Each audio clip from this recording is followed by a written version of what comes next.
I haven't used Roblox Studio to create a game in over a year, and ever since I began playing Eternal Towers of Hell, or EToH for short, I wanted to try and make a fan game of my own with the goal of making going from easy towers to harder towers much less tedious, since there are plenty of unbalanced and unfair towers in EToH. I'm starting to see why the game has the word hell in its name. Anyways, let's get right into it. Okay, so I've done a little bit of practice and watched a couple of tutorials just to kind of get used to the nature of Roblox Studio, you know, and personally I feel like I'm ready to take on the challenge. Also, since this is most likely going to turn into a series, if you're a more experienced creator and have any tips for me while making this, feel free to comment down below and I'll be using some of them in the next video. Okay, so we're going to choose the classic faceplate template just so we can easily measure out the studs, which are kind of, you know, apparent in EToH. Okay, anyways, before we do anything, we got to change a couple of settings just to, you know, make the physics sort of compatible. The first thing we got to do is click on this workspace option and head down to the properties, and if we scroll down a little bit,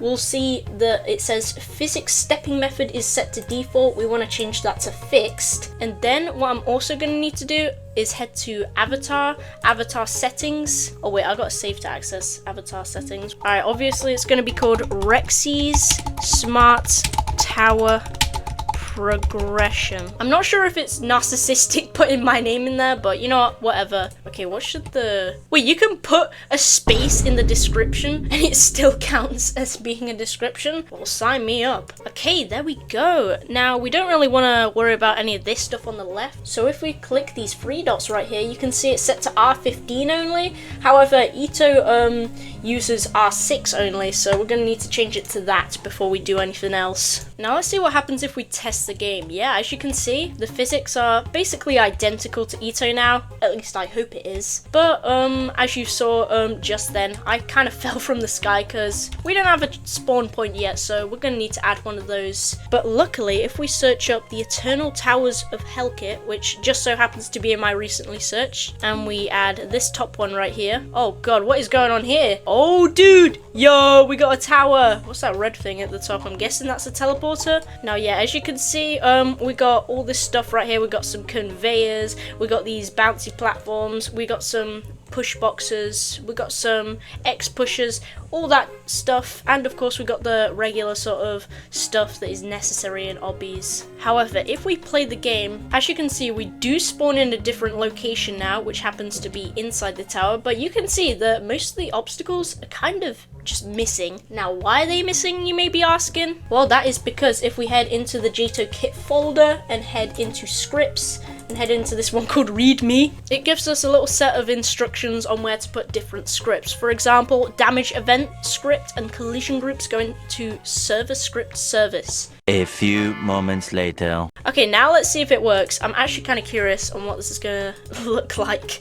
I really hope I didn't, you know, mess anything up. Oh wait, I forgot I'm still in here. But luckily, we can use no clip, baby. Alright, and as you can see, we got all sorts of different obstacles. So now it's time to do the final little steps before getting into the exciting stuff. First off, we got to move this spawn location out here just so we don't spawn inside the tower. And we also got to add something called EToH Portal Kit, I think it is. I'm not too sure of the exact name, but hopefully I can find it. Oh god, what is all this? Bro, I'm definitely like adding like 100 different viruses into my game. Okay, there we go. I'm pretty sure this is the one that I'm looking for here. And yeah, there it is. Look at that. I'm guessing these are all like the attachments that you add to like the citadels and tower doors and stuff like that. And these are the different portal colors that you had for each difficulty. We've got easy, we've got medium, I'm pretty sure, hard, difficult, challenging, intense, remorseless, insane. Don't even know what these are. And what the hell is that? Let's just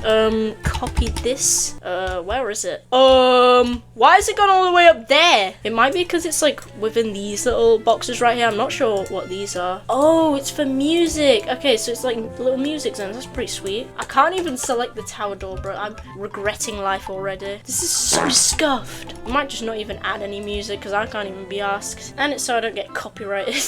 Tower of Example Text. My absolute favorite tower name. But rather than calling my first tower the Tower of Example Text, even though it would have been pretty funny to be honest, I decided to name it something different since this was going to be a tutorial. We're going to call it Tower of Beginners struggle. Now this name was actually a recommendation from one of my viewers called Uranium, so huge shout out to him for coming up with this name because it's pretty fire for the tutorial. Okay, now it's time to color in the framing. I mean, it's alright I guess, but I feel like it could definitely look a little bit better. Actually, no, I kind of like this. I kind of like how it's looking right here, you know, it goes from light green to sort of like more pronounced green to yellow to orange to red. Okay, now what we're going to do is first of all set up the colors for this. Yeah, this is looking sick. Anyways, now what I'm going to do is take this little tower portal right here, just so it lines up perfectly with this. However, obviously, if we play the game real quick, you can see it doesn't teleport me anywhere. However, if we copy and paste these teleporters from the EToH kit right here. Oh wait, why can you see the teleporter? I thought I made it invisible. Wait, what? Okay, so what I'm gonna need to do for this is check the group parents. Okay, the parents for these are client-sided objects, so I think if I just change the parents of the teleporters to client-sided objects, then we should be able to do this. Okay, so just to make this clear, I did not realize that rather than pressing Ctrl-C and Ctrl-V to copy and paste, you could just use Ctrl-D instead to not only duplicate it to the same position as the original, but also assign it to the correct parent. So for a lot of this video, I was just wasting time manually assigning parents to different objects and moving them around a lot. Oh, it works! Yes! I am an absolute genius. Sign me up for the Emmy Awards. What? Okay, so it looks like we've managed to get the tower door to work, which is pretty sweet. So what we can do is add some pretty basic platforms. Yeah! It looks like I'm officially one step closer to having made the greatest game in Roblox history. But I don't want to be that basic because I already know that if I just make a jump of a similar height, you could easily just skip to the next platform. So what I'm going to do first actually is take this and then we're gonna create a truss instead. Now, most Roblox players probably know how this works. You just climb up it. Pretty self-explanatory, but keep in mind I am literally making this Roblox obby and its whole intention is to teach people who've literally never touched this game before, or just anyone who's interested in obbies, wants to have fun and wants to learn all the advanced stuff, you know? Wait, backroom portal kit? What is this? Okay, I'm not gonna get distracted. Let's just carry on with this just casually. Oh dude, what have I just done? Oh my god. Okay, it looks like scaling it is not gonna make it wider, so I think what I just gotta do instead is just add multiple of them. Yo, these trusses are getting kind of up close and personal, if you get what I mean. Okay, now it's time to add the first platform for real this time. Okay, I feel like it kind of looks ugly this way, so we'll just like set it to this instead. I think that looks kind of cool. All right, now this is where the signs are gonna come in, because these signs are pretty useful in sort of guiding new players. And we're gonna start off with a sign just down here. Okay, there we go. We got our first sign. Welcome to RSTP. Walk forward to climb the truss and get started. And then we're gonna add another sign just up here. Okay, there we go. This tower is a tutorial that teaches you about all of the obstacles that this game has to offer, starting off with basic jumps. Okay, we're gonna start off with a pretty simple gap that shouldn't be too difficult, and then we're gonna make it sort of curve around here and then add some more simple jumps. Okay, we're gonna make this one a little bit longer, and just like earlier, we're gonna have this section that kind of just, you know, turns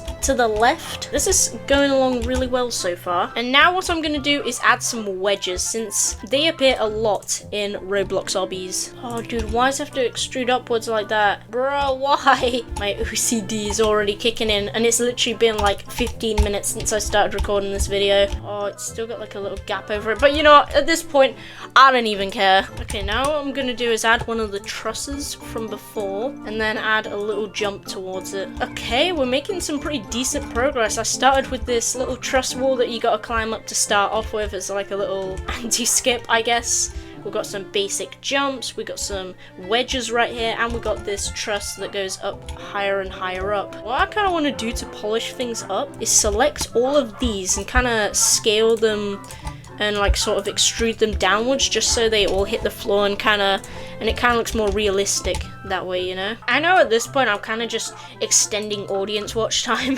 but to be honest, this is all just you know, to make the game look a bit more professional. Because with this setup, I ain't going nowhere. We're not going to change this setup though. I think this setup is fine. It kind of looks like a diving board anyways. That's kind of sick. Bro, what is this snapping? Okay guys, I'm going to have to do the unthinkable. This is about to be so bad. I'm sure no one's going to notice. It's going to be fine. I mean, to be fair, I am posting this, but I feel like I do need to kind of nerf this jump though, because I feel like this could be a little bit, you know, tedious. Okay, I've got an idea, and what I'm gonna do is implement the buttons into this. It might be a little bit complicated since there's a lot of groups I need to kind of switch up and sort out and all that stuff. Alright, color is gonna be red, because scientifically, the color red is the most alarming color in the entire world. Oh, okay. Yo, it works! Let's go! I wasn't actually expecting that to work. I thought I'd have to like change the sort of file this was in. Okay, now the sphere in Roblox is pretty interesting because if you scale it, it doesn't really like sort of stretch it outwards. It kind of just does this instead and just expands into a giant black hole that will consume the entire universe. But we're not gonna make that into a black hole because I think that would be a little bit too crazy. I love how like if you look up you just see a ginormous ball in the sky. Okay, there we go. Those are lined up pretty nicely actually. I kind of like this. Alright, I'm not sure how high the next platform needs to be in order for this to work. Oh no, what have I done? Okay, it looks like that officially marks the first floor of my tower as being complete. Only 9 more to go. This is gonna take a very long time. Plug. Okay, so I've finished the first 3 floors of the tutorial tower. It's got several different obstacles and different mechanics that the tower basically teaches you, and it allows you to sort of practice stuff, you know. So with that, I'm going to see if the tower actually works, and this will also give me a chance to actually run through everything that I've added. Welcome to Rexy's Smart Tower Progression. Walk forward to climb the truss and get started. This tower is a tutorial that teaches you about the obstacles that the game has to offer. So you jump on these, jump on the wedges, and then jump on the truss. Press the red button to deactivate the wall. Okay, next up we got these spheres that you gotta jump on. And I added this safe barrier in case you somehow like fail this part, then you can just like climb back up again. Walk towards the X to push the platform to the other side. Looks like a wall, right? Well, try jumping and walking towards it. It's not. To your left is a spinning platform. Time these jumps carefully. I kind of nerfed this part as well because I thought it would be a little bit difficult for new players. The darker bricks damage you, but don't kill you instantly. Watch your health. So yeah, you can see they damage you, but not too much. And then you jump on this. Jump on that.